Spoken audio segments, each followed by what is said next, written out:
हुक्म क्या है? जाइए आका आपकी मर्जी जब चाहे निकाह कर दे। फरमाया जब और तब नहीं, अभी निकाह होना है, इसी महफिल में निकाह होना है।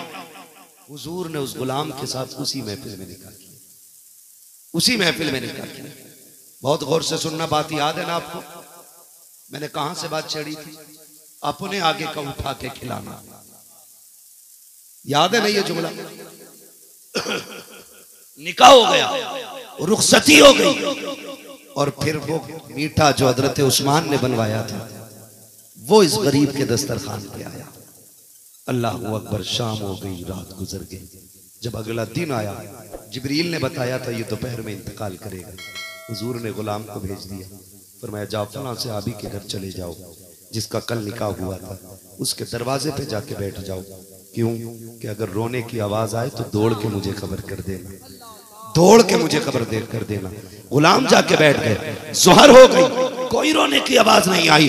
ज़ोहर की नमाज के लिए मस्जिद में तशरीफ लाए। मेरे नबी ने कहा बताओ क्या हाल है? कहा या रसूल अल्लाह, वहां से किसी के रोने की आवाज नहीं आई है। आका करीम फरमाते फिर चले जाइए। वो फिर गए, ज़ोहर से असर तक बैठे रहे, फिर वापस आए। आका फरमाते हैं कोई रोया? कहा नहीं या रसूल अल्लाह, अभी भी कोई नहीं रोया है। आका करीम जानते थे जब किसी घर में मौत होती है तो लोग रोया करते हैं, इसलिए गुलाम की ड्यूटी लगाई थी कि जाके ये पता करना कोई रोता है कि नहीं। वो कहते हैं आका कोई नहीं रोया है। मेरे नबी ने सजदे में सर रखा, कहते मेरे परवरदिगार ये कौन सा राज है? तूने तो ये कहा था ये ज़ोहर तक का मेहमान है, लेकिन अभी तक वो जिंदा है, बताना बात क्या है? रब ने फरमाया महबूब हमने जो कहा था वो भी सच है और जो हो रहा है वो भी हक है। का मालिक राज क्या है? रब ने बताया ए महबूब बात ये है कि कल तो आज इसको दोपहर में इंतकाल करना था, लेकिन याद होगा आपने हुक्म देकर के उस्मान से इसकी पसंदीदा ग़िज़ा हलवा बनवाया था जो इसने कभी नहीं खाया। जब शाम के मियां बीवी एक दस्तरखान पर बैठे, लाकर के हलवा रखा गया, इतने में दरवाजे पे दस्तक हो जाती है, आवाज आती है कोई जो भूखे को खाना खिला दे। महबूब इसके आंगन में, इसके दस्तरखान पे इस हलवे के सिवा कुछ भी नहीं था। ये तो तमन्ना लेके बैठा था, ये तो देख रहा था आज जी भर के खाना है, जिंदगी में पहली बार मिला है, आज पेट भर के खाना है, जिंदगी में पहली बार मिला है। लेकिन जानते हो महबूब, जैसी आने वाले ने कहा था रब के नाम पे मुझे कुछ खिला दिया जाए, का जब मेरी बात आई ना, इसने बीवी का चेहरा देखा, बीवी ने शोहर का चेहरा देखा, कहता शरीक हयात पता तेरी क्या राय है? बीवी ने कहा सरताज सुनते नहीं हो, कोई रब के नाम पे मांग रहा है, जल्दी करो देर ना हो जाए। उठा के सारा मीठा ये दरवाजे पे ले आया। महबूब एक लुकमा नहीं खाया था, इसने चखा नहीं था, जो जिंदगी की सबसे बड़ी तमन्ना थी आज उसने गला घोट दिया उसका, और सारा उठा करके ये दरवाजे पे लेके आया। महबूब जब दरवाजे पे लाया, वो जो साइल आया था उसने मीठा देखा, देखने के बाद उसकी आंखों में खुशी के आंसू आ गए। उसने आसमान की तरफ देखा और कहा था जा रब तेरी खुशियों को सलामत रखे। कहा महबूब जब उसने इतना कहा इसकी खुशियों को मौला सलामत रखे, कहा महबूब हमने फैसला बदल दिया, इसकी मौत को इसकी जिंदगी के परवाने में तब्दील कर दिया गया। लाजवाब लाजवाब, नारे तकबीर, नारे रिसालत, फैज़ाने आला हज़रत, अज़मते मुस्तफ़ा, दरबारे मुस्तफ़ा, अल्लामा मुफ्ती हमाद सकबिला मुरादाबादी। कभी आगे का उठा के दिया करो, आगे का उठा के दिया करो। अल्लाह राजी होता है ना तो फिर इतना दे देता है जितना हमसे संभाला भी नहीं जाता है। आदी बनो इस चीज के, आदी आगे का उठा के देने के आदी बनो। लेकिन गलती क्या करते हैं हम लोग ने, मस्जिद में कई बार जाना होता है, जहाँ कहीं भी अक्सर जुमा बाहर ही हम लोगों को मिलता है, क्योंकि वतन तो साल भर में मुश्किल से मिलता है, जुमा पढ़ने में कभी कभार मिल जाता है, अक्सर बाहर ही रहते हैं। तो हर जगह का ये रिवाज देखा गया, जुमे की नमाज के बाद ना कोई रुमाल लेकर के, कोई टोपी लेकर के, कोई बर्तन लेकर के मस्जिद की सफ़ों में लोग घूमते। किस चीज़ के लिए? मस्जिद के ताउन के लिए घूमते। होता है क्या? बोलो होता है क्या? ऐसा होता है ना। लेकिन जब गोलक खुलती है ना महीने 2 महीने में, तो इतने गले गले नोट निकलते हैं, उसमें इतने फटे फटे नोट निकलते हैं कि वो चल नहीं पाते। अब आप मुझे बताइए ये फटे नोट चलते हुए तो नहीं फटे होंगे आते आते? खुद चल के तो गोलक तक नहीं आए होंगे, मैंने दिए या आपने दिए? हम ही लोग थे मस्जिद में, और कौन था? यह है कि नहीं? या तो मैंने दिया वो नोट या आपने दिया। कह रहे अल्लाह का शुक्र है 100 रुपए दिए मस्जिद में, लेकिन निकाल के देखो गोलक में ऐसा टेप लगा होता उस पे, क्या आधा नोट इस 100 के नोट का होता, आधा दूसरे नोट का होता है।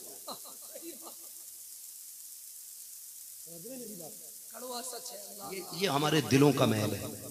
हमें इतना प्यार है अपने रब से कि हमारी जेब में अगर 10 भी 100 के नोट होंगे ना, तो उसमें सबसे पुराना छांट के डालते हैं गोलक में। जबकि आप भी जानते हो और मैं भी जानता हूं, नया नोट हो या पुराना चलना सो नहीं। पुराना 100 का नोट 90 में नहीं चलेगा, नया 100 का नोट 110 में नहीं चलेगा। सही कह रहा हूं ना? समझ पा रहे हैं ना मेरी बात? तो जितने का नोट है उतने में ही चलना है, लेकिन यहां तेरे दिल का फर्क दिखाई दे गया, दिल का फर्क दिखाई दे गया जब तूने ना जेब में से गड्डी निकाली और पुराना नोट निकाला। अल्लाह फरिश्तों में बातें करता, फरमाता देख रही हो इसको, ये मुझसे मोहब्बत का दावा करता और सबसे पुराना नोट मेरे लिए निकाल रहा है, और उम्मीद करता मैंने कबूल कर लिया। इसे मुझसे इतना ही प्यार है कि गला सड़ा मेरे लिए, नया अपने लिए। फिर आके कहता मस्जिद में भी देते हैं, गरीबों को भी खिला रहे हैं, खूब खर्च करते हैं, फायदा नहीं हो रहा। कुरान कहता लम तनालुल बिर्रा हत्ता तुनफिकू मिम्मा तुहिब्बून, तुम उस वक्त तक भलाई को नहीं पहुंचोगे जब तक अपनी सबसे ज्यादा पसंदीदा चीज अपने रब की बारगाह में खर्च ना करो। पूरी गड्डी निकाल जेब से, जो सबसे प्यारा नोट है वो गोलक में डाल, और कहते मालिक ये तो नोट है, अगर तू कहे तो जान भी तेरे लिए हाजिर है। फिर देखो अल्लाह देता है कि, तो हम तो वहां भी डंडी मार जाते हैं, डंडी मार जाते हैं। पूरी सर्दी कपड़े पहने का नए लाए, अगली सर्दी में जब नया स्वेटर या नई जैकेट खरीद के लाएगा तो बीवी से कहता पुरानी वाली लाना। कहा क्यों? कि भाई गरीबों को भी देना चाहिए। हमारे घर में गरीबों के लिए वो कपड़े होते हैं जो कोनी से फट जाते हैं, जेब से फट जाते हैं, साइड से उधड़ जाते हैं, जो हमारे पहनने के नहीं रहते। वो कहते हैं ये दे दो गरीब को, ये दे दो गरीब को, और फिर सीना चौड़ा करके चलते हैं और सोचते हैं हमने बहुत कुछ दे दिया। देना इसे नहीं कहते, देना सीख मदीने वाले से।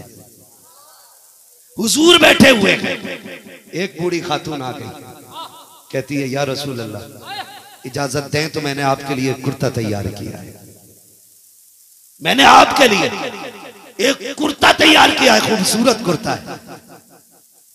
हुजूर मुस्कुरा के देख के कहते हैं लाओ ना माँ, मुझे तुम्हारा तोहफा कबूल है। जब खातून ने तोहफा दिया, हुजूर ने उस कुर्ते को हाथ में लिया। खातून कहती है मुझे पहन के दिखा दे। हुजूर ने पहना। हुजूर फरमाते माँ बताओ मैं कैसा लग रहा हूँ। अब उस बूढ़ी का अदब देखो, उसने कहा महबूब ये ना कहें आप कैसे लग रहे हैं, ये पूछिए कि ये कुर्ता आपके बदन पे कैसा लग रहा है। इतना खूबसूरत कुर्ता था कि सब हैरत से देख रहे थे। हुजूर के एक सहाबी गालिबन हजरत अबू जर गफारी उस कुर्ते को देख के बार बार कहते हैं वाह क्या नसीबों वाला कुर्ता है, क्या नसीबों वाला कुर्ता है, क्या मुकद्दरों वाला लिबास है। आका समझ जाते हैं, कहते हैं लगता है तुम्हें इसकी जरूरत है इसलिए बार बार बोल रहे हो। कहते हैं या रसूल अल्लाह अगर मिल जाए तो मेरा नसीब। आका ने इतना सुना, सहाबा कहते हैं खबरदार, आज पहली बार पहना के नबी ने, कुछ तो पहनने दे, इतनी जल्दी ना मांग। आका कहते नहीं, जब इसने मांग लिया है गुलाम के लिए हम ताखीर नहीं करेंगे, उतार के फौरन अता फरमा दे। नारे तकबीर, नारे रिसालत, फैज़ाने मदीना, दरबारे मुस्तफा।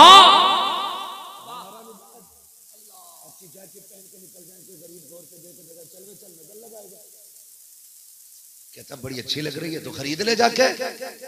ये ताने होते हैं। महबूब ने नया कुर्ता उतार के दे दिया, नया। हुजूर जब उठ के चले गए ना तो सहाबा ना कुछ गुस्सा हुए आपस में, कहने लगे यार तुम्हें ये कुर्ता नहीं लेना था, आज महबूब ने पहली मर्तबा इतना नया कपड़ा पहना था, आज तो ना लेते। कहने लगे यार मौत का कुछ नहीं पता है। ये इसलिए नहीं लिया मैंने कि ये बहुत खूबसूरत है, ये इसलिए नहीं लिया मैंने कि इसको मैं पहन के अच्छा लगूंगा, ये मैंने इसलिए लिया है ताकि मैं मरूं तो कफन की जगह मुझे हुजूर का ये कुर्ता पहना दिया जाए, हुजूर का ये कुर्ता मुझे कफन में दे दिया जाए। या अल्लाह, महबूब की चौखट से कोई खाली नहीं जाता। हम कपड़े भी तब देते जब हमारे फट जाते, हमारे बच्चों के जूते छोटे आने लगे तब गरीब याद आता है, हमारे बच्चों के कपड़े छोटे हो जाए तब हमें यतीम याद आते हैं, जब उनके कपड़े पुराने हो जाएं तब हमें मोहताज याद आते हैं। ऐसे कुछ नहीं मिलने वाला। अगर वाकई चाहते हो रब की रजा तो जहां तुमने 2000 का सूट अपने बच्चे के लिए खरीदा है, 500 रुपए का नया जोड़ा किसी यतीम के लिए ले लिया करो। जहां तुमने 2000 के जूते अपने बेटों के लिए खरीदे हैं, 600 रुपए का जूता किसी गरीब के लिए खरीद लिया करो। जहां तुमने सर्दी के कपड़े 5000 के लिए अपने लिए लिए हैं, 1000 के कपड़े गरीब को पहना दिया करो। खुदा की कसम, इधर गरीब राजी होगा, उधर काबे वाला खुदा राजी होगा। लाजवाब लाजवाब, जिंदाबाद। क्या पैगाम है मुफ्ती साहब? फरमाया गया लक़द कान लकुम फी रसूलिल्लाहि उस्वतुन हसना, मेरे महबूब की जिंदगी तुम्हारे लिए बेहतरीन नमूना है तुम्हारे लिए हुजूर की जिंदगी। तो काम वो करे जो हुजूर ने हमें करने बताए, तरीके वो अपनाए जो मुस्तफा के हैं। जलसे तो हजारों होंगे और सालों साल होते रहेंगे। हमारे जैसे भी कितने आए और चले गए, आएंगे चले जाएंगे, बल्कि जितने आके गए हैं वो हमसे बेहतर थे, और जितने आके जाएंगे वो भी शायद हमसे बेहतर होंगे। लेकिन याद रखिएगा, खुदा की कसम, खतीब चले गए, जिक्र मुस्तफा आज भी बाकी है। लोग चले गए लेकिन जिक्र मुस्तफा आज भी बाकी है। जमाना आता रहा है, जाता रहा है, लेकिन दीन मुस्तफा आज भी बाकी है। याद रखिएगा, दौलत वाले आए, कब्रों के निशान भी मिट गए, शान शौकत वाले आए, कब्रों के निशान भी मिट गए, लेकिन आज उनका नाम लेने वाला कोई नहीं है, खुदा की कसम। लेकिन आज भी वो लोग जिंदा हैं जिन्होंने एक जोड़े में जिंदगी गुजार दी, लेकिन पूरी जिंदगी हुजूर की गुलामी का दावा करते रहे, पूरी जिंदगी मुस्तफा से मोहब्बत का दावा करते रहे। पता ये चला, कब्रें उनकी सलामत नहीं रहती जो दौलत लेके जाते हैं, कब्रें उनकी सलामत रहती हैं जो कब्र में इश्क रिसालत लेके जाया करते हैं।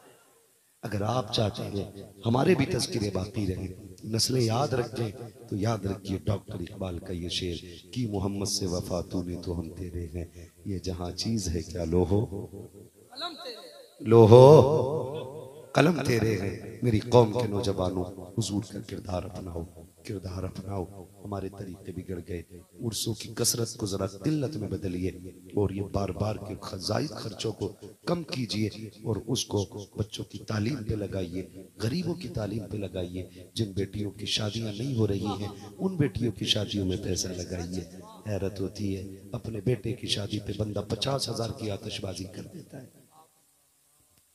50,000 की आतिशबाजी, 50,000 का डीजे, 20,000 नाचने वालियों पे तकरीबन 1.5 लाख हराम कामों में बंदा पैसा लुटा देता है, और फिर पूछता फिरता है, कहता बताओ मौज आई कि नहीं आई बेटे की शादी में। वो कुछ झूठे तारीफ करने वाले, जहन्नम में धकेलने वाले खड़े रहते, कहते मुखिया तेरे बेटे की शादी का तो जवाब नहीं थी, ऐसा धमक हो रही थी कि कलेजे हिल रहे थे, लेकिन मौज आ गई थी। याद रखना, ये 1.5 लाख 2 लाख जो तूने आतिशबाजी में लगाया है, शायद ये जहन्नम का ईंधन तेरे घर आया हो, तेरी कब्र में आग का सबब न बन जाए। क्या ये अच्छा होता अगर यही 1.5 लाख उठा के किसी गरीब की बेटी का जहेज बना के निकाह करा देता ना, तेरी बेटी के साथ अगर बेवा की बेटी दुल्हन बनती, तेरी बेटी के साथ कोई यतीम दुल्हन बन जाती, तेरी बेटी के साथ किसी गरीब की बेटी के हाथ पीले हो जाते, खुदा की कसम दुनिया के खाने वालों की दुआएं इतनी काम ना आती जितनी गरीब बाप की गरीब बेटी की दुआएं काम। लाजवाब, क्या पैगाम है, जिंदाबाद, लाजवाब, जिंदाबाद। नारे तकबीर, नारे रिसालत, पैगाम इस्लाम, जश्न गौसुलवारा। बिल्कुल बंद कर दो फालतू के खर्च। नौजवानों, शादी सुन्नत के मुताबिक करें, सुन्नत के मुताबिक। अब तो हल्दी चल रही है, हल्दी चलती है ना, हल्दी बच्चे से बूढ़े तक सब हल्दी। हाँ भाई, एक की हल्दी है तो सब पीले बने घूम रहे। शादी तो एक की होती है ना जी, तो 6 महीने का भी पीला ही पीला है। 6 महीने का गोद वाले को भी पीला पहना रखा क्योंकि हल्दी है। हल्दी है। क्या है मसला हल्दी में का जो है ना जी, तुम्हें नहीं पता, तुम तो मौलाना लोग हो ना, तुम्हें क्या पता। अच्छा हमें पता नहीं है का मौलाना हल्दी लगाने से रंग में निखार आ जाता है।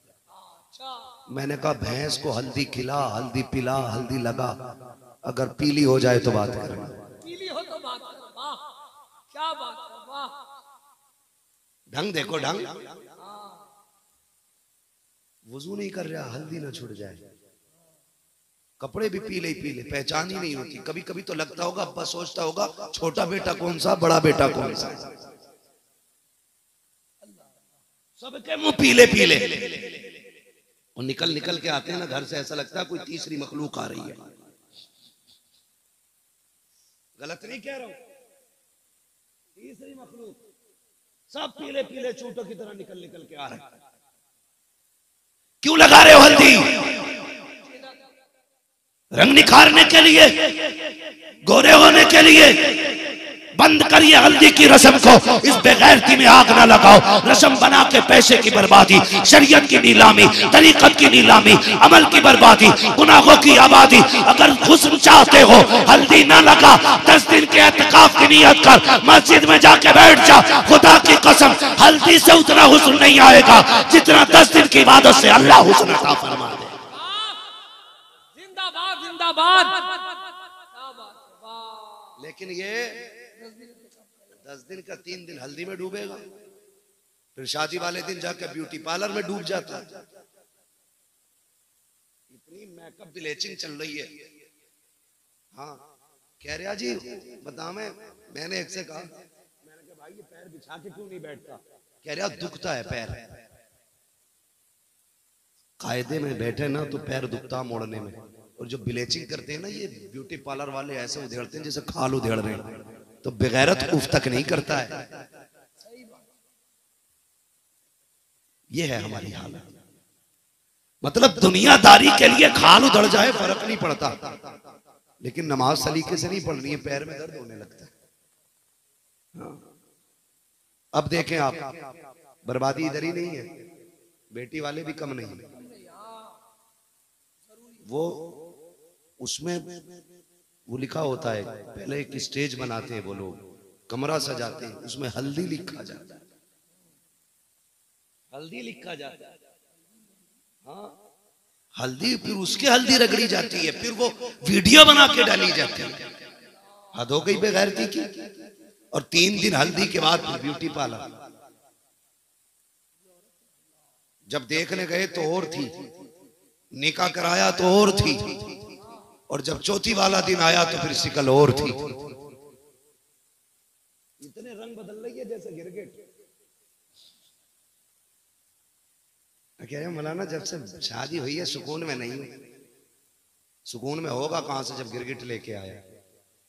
कनीज़े फातिमा लेके आ, तेरे घर में बरकतें भी आएंगी, बहारें भी आएंगी। क्या पैगाम है, कनीज़े फातिमा लेके आ। नारे तकबीर, नारे रिसालत, फैज़ाने आला हज़रत, पैगाम इस्लाम, अल्लामा मुफ्ती अब्बास अब्दुल्ला मुरादाबादी, शोधाए करबला कमेटी, सरजमीने नेकड़ा बस्ती। समझे मेरी बात? मुफ्ती साहब बहुत अच्छे। दुल्हन बनी ब्यूटी पार्लर में। हमारा दीन, हमारा इस्लाम, हमारी शरीयत हमें क्या मिजाज देती है? निकाह हो जाए, दूल्हा दुल्हन अपने घर पहुंचे, तो फिर अफजल तरीका यह है कि मियाँ बीवी रब की बारगाह में 2-2 रकात शुक्राने की नमाज पढ़े। ये है कि नहीं? लेकिन ये इसकी तो दिन वाली मुश्किल हो गई थी। तो उसमें ही कह रहा अख्तर रजा साहब के जी के जरा नियत बताना कैसे होनी है। इसे शुक्राने की नमाज की नियत भी याद नहीं। चलो नियत बंधा दी तो नियत बांध के कह रहा ना अब क्या पढ़ना है। ये कंडीशन हमारी कौम की है। हुक्म ये था कि घर जाकर 2-2 रकात पढ़ते और फिर एक दूसरे की मोहब्बतों के लिए दुआएं मांगते, एक दूसरे की दुआओं में मोहब्बत मांगते। लेकिन पढ़े वो जिसका हो वुजू, और जो मुंह पे मेकअप करके आई है वो 2 रकात के लिए 10,000 में आग नहीं लगाएगी। सही बात। वो तो बुत बन के बैठ जाती है, बुत बन के बैठ जाती है। ए मेरी बेटी, मेरी कौम की शहजादी, शायद तुझे याद रखी है तो मैं तुझे याद दिला दूं, ये तेरा हुस्न मोहब्बत पैदा नहीं करेगा, ब्यूटी पार्लर से रिश्ते मजबूत नहीं होंगे, तेरे मेकअप से शोहर के दिल में इज्जत पैदा नहीं होगी। मत लगा कोई क्रीम, मत जा ब्यूटी पार्लर, आ जो सूरत है, जो शक्ल है वही लेके ससुराल आ जा, मुसल्ला बिछा दे, चोली फैला के रब की बारगाह में शोहर की मोहब्बत मांग ले। जब तक जिंदा रखेगी तेरा शोहर सिर्फ तुझी से मोहब्बत करता रहे। लाजवाब, लाजवाब, जिंदाबाद। लेकिन दिल के पपोले जल उठे सीने के दाग से, इस घर को आग लग गई घर के चराग से। बंद कर लो ये ब्यूटी पार्लर पे जाना, बहुत अच्छा पैगाम, हाँ बहुत जरूरी। बंद करो। मेरी बहन बेटी 5 वक्त वुजू करके नमाज पढ़, फिर देख अल्लाह तेरे चेहरे में कितना हुस्न अता फरमाएगा। लोग समझते हैं सफेद होना हसीन होना है, नहीं, सफेद होना हसीन होना नहीं है। सफेद को हसीन नहीं कहा जाता। खुदा की कसम, अगर सफेद को हसीन कहोगे तो फिर मेरे नबी का बिलाल तो बहुत हसीन है, बहुत हसीन है, बहुत हसीन है। हुस्न का ताल्लुक सफेदी से नहीं है, हुस्न का ताल्लुक कशिश से होता है,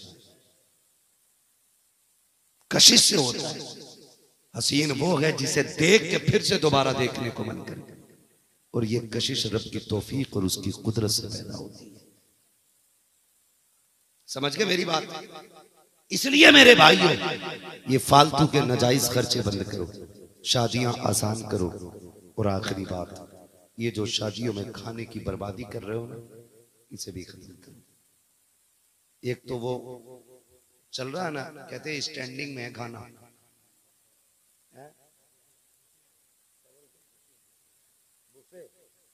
बुफे सिस्टम, बुफेलो सिस्टम कह दिया करो। बुफेलो मीन्स गाय बैल भैंस ऐसी कुछ आता है ना, खड़े होके खाना। और हालात ये होते हैं जिसके आगे डोंगा आ गया ना, वो दूसरे पे जाने नहीं देते, आधा खाता आधा फेंकता है। तुम सिर्फ इतना सोचो, हमारे घर में जब आधा किलो गोश्त आता है ना, और हम 5 लोग खाने वाले होते हैं, तो हम एक हड्डी को चूस के फेंकते हैं, लेकिन बेटी वाले का रखा हुआ खाना हराम में ऐसे फेंक दिया जाता है जैसे इसमें पैसा ही नहीं लगा। तुम्हें तो ये लगता है ना खाली एक डोंगा कोरमा है, चिकन है। तुम नहीं जानते हो किसी गरीब बाप की 18 साल की मेहनत लगी होती है उस खाने में, किसी गरीब की 20 साल की कमाई लगी है उसमें, किसी गरीब के 15 साल लगे हैं उसमें। फेंका ना करो, वहां भी सुन्नत के मुताबिक खाया करो। जितनी जरूरत है उतना लो, और जितनी जरूरत है उतना खाओ, फेंकने की जरूरत नहीं है। अगर तेरे बचे खाने से किसी बाप की बेटी का या बेटी के बाप की इज्जत बच जाएगी, मरने की देर है, मदीने वाला तेरी कब्र में तेरी इज्जत बचाने खुद तशरीफ ले आए। इसलिए खाने को जाया नहीं करना, इसलिए कि फरमाया गया महबूब ने, मेरे गुलामों खाने की इज्जत करना, अगर ये रूठा तो दोबारा नहीं मिलेगा। रिस्क की कदर करना, फेंकेंगे तो नहीं इंशाल्लाह, वादा करें इंशाल्लाह, फेंकेंगे तो नहीं ना इंशाल्लाह, नहीं फेंकेंगे। कोशिश ये करें कि हम उतना खाएं जितना, उतना लें जितना हमारी खुराक है। और बेटी वालों के यहां तो आधा ही खुराक खाया करो यार, आधी खुराक खाया करो, आधी खुराक खाया करो। और आइंदा जलसे में शाबिर भाई इंशाल्लाह कुर्सी पे बैठेंगे, वो कह रहे हैं कि बारात में ना जाना ही अच्छा, खा पी के चले जाओ तो क्या बुरा है, खा पी के जाओ, निकाह में शिरकत के लिए जाओ ना, खाने की नीयत से जा ही क्यों रहे। हाँ, अगर खाने के लिए जाओगे तो फिर मामला खराब है। बस इतनी बात समझ लो मेरे भाई। हमारे हुजूर ने जब बेटी को रुखसत किया, कोई बारात नहीं थी, कोई बारात नहीं थी। लेने के लिए कौन आए थे? हजरत अकील, हजरत अली के भाई, हजरत अकील, हुजूर बेटी को रुखसत फरमा दीजिए। तो हुजूर ने ये नहीं कहा था बारात मगाओ, 10 लोग लाओ, 4 घोड़े लाओ, 5 लोग आगे पीछे वाले हों। फरमाया उम्मे सलमा जी या रसूल अल्लाह का दरवाजे पे अकील आया है, खबर आ गई है, आज बेटी रुखसत करनी है, कोई नई सी चादर हो तो ले आओ, नई सी चादर हो तो ले आओ। उम्मे सलमा अंदर गई, दौड़ के आके ना बगल में एक चादर लेके खड़ी हो गई। महबूब ने फरमाया उम्मे सलमा नई चादर नहीं मिली? कहते या रसूल अल्लाह घर में कोई नई चादर नहीं है। फरमाने लगे कोई तो होगी ना चादर। उम्मे सलमा की आंख में आंसू थे, चादर निकाली, महबूब बस ये चादर है। मेरे नबी ने जब खोली और पैबंद देखे आंखें बरसने लग गई। हुजूर रोते जाते थे, पैबंद गिनते जाते थे, रोते जाते थे, गिनते जाते थे। सामने मुस्तफा के जिगर का टुकड़ा खड़ा है, खातून जन्नत खड़ी है। हुजूर ने बेटी के सर पे वो चादर डाली, फरमाया फातिमा यहाँ 17 पैबंदों वाली चादर ले ले, कयामत में जन्नत की सरदारी की चादर मैं अपने हाथ से अता करूंगा। ये कंडीशन है।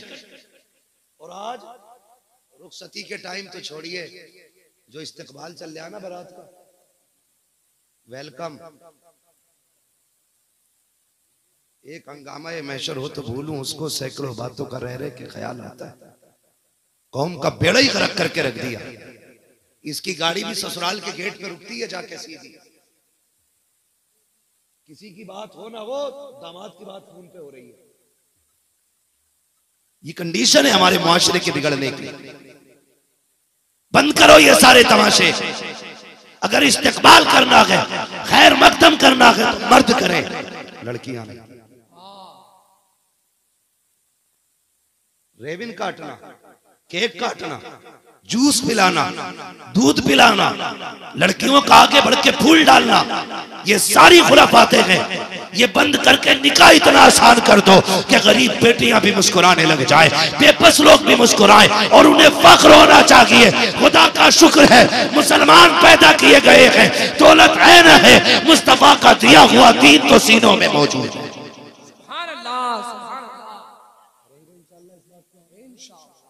कोशिश ये करें ये फजूल की रस्में बंद करें। फरमाया गया लक़द कान फी रसूलिल्लाहि उस्वतुन हसना, मेरे महबूब की जिंदगी तुम्हारे लिए बेहतरीन नमूना है। आप फजूल खर्चों से बचिए, अच्छी जगह पैसा लगाइए, नेक जगह पैसा लगाइए, और जब दें तो दिल का अच्छा लगना चाहिए, वो दें, मैला निकाल के नहीं देना है, मैला नहीं देना है। हम तो ज़कात में भी वो माल देते हैं जो गला सड़ा माल होता है। नहीं, अल्लाह की बारगाह में साफ सुथरा दिया करो, इसलिए कि जब हम दिल के साफ होते हैं तो अल्लाह हमारी इबादत कबूल फरमाया करता है। बस जो हुए गलत उनको माफ़ फरमाए रब्बे कायनात। जिंदगी ने दिया साथ तो फिर होगी मुलाकात। सफ़र रहा चमन रहा भूल खिलेंगे, जिंदगी रही फिर मिलेंगे। मुसाफिर हैं हम भी, मुसाफिर हो तुम भी, किसी मोड़ पर फिर मुलाकात होगी। फ़कीरान आए सदा कर चले, सदा खुश रहो ये दुआ कर चले। सारे लोग कलमा शरीफ पढ़ लीजिए, ला इलाहा।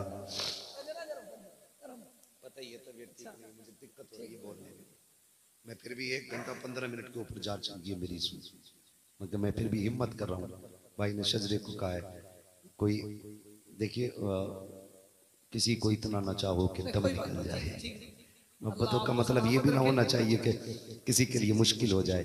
जितने लोगों ने इतने प्यार से बैठ के सुना है ना, मेरी दुआ है अल्लाह उस वक्त तक हम में से किसी को मौत ना आए जब तक नबी की चौखट की हाजिरी नसीब ना हो जाए।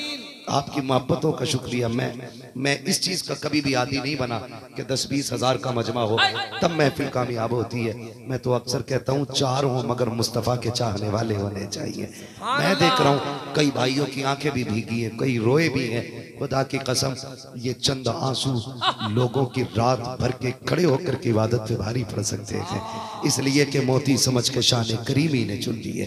भाई अगर आंसू निकल जाते हैं तो बात बड़ी हो जाती है, बात बड़ी हो जाती है।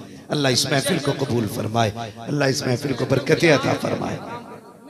हाँ, अल्लाह इस महफिल को कबूल फरमाए।